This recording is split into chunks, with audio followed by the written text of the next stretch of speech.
الفتوت بالشوفان والطحين الأسمر، يلا نعملها مع بعض. بندوب السكر والخميرة بنص كاسة مي ونغطيها وبنتركها تتفاعل. كاستين طحين أسمر وكاستين طحين الشوفان وبنخلط. نص كاسة سمنة سخنة وربع كاسة زيت زيتون. بنمس المكونات حتى نحصل على قوام رملي. بنضيف نص معلقة صغيرة ملح، 3 معالق حليب بودرة، نص معلقة صغيرة محلب، معلقتين ينسون وشمر مطحون، معلقتين ينسون وشمر حبة البركة، سمسم محمص، بيضة، علبة لبن زبادي، وبنخلي معلقة على جنب.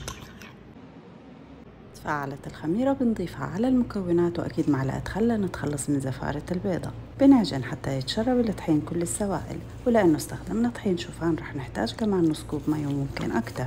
بنعجن كويس وبنتركها تتخمر نص ساعة أو حسب حرارة المطبخ. بنلم العجين وحجم الفتوت حسب الرغبة.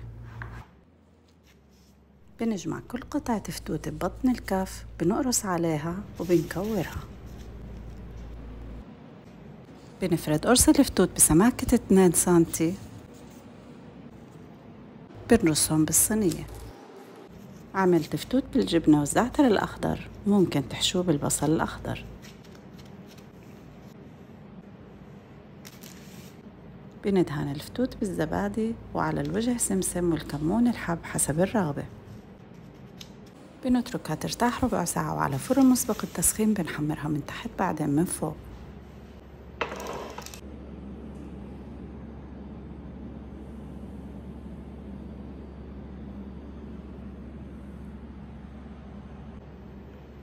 وهيك خلصت وصفتنا، وصفة كتير زاكية مع الجبنة والمربى وكاسة شاي وصحتين وألف عافية.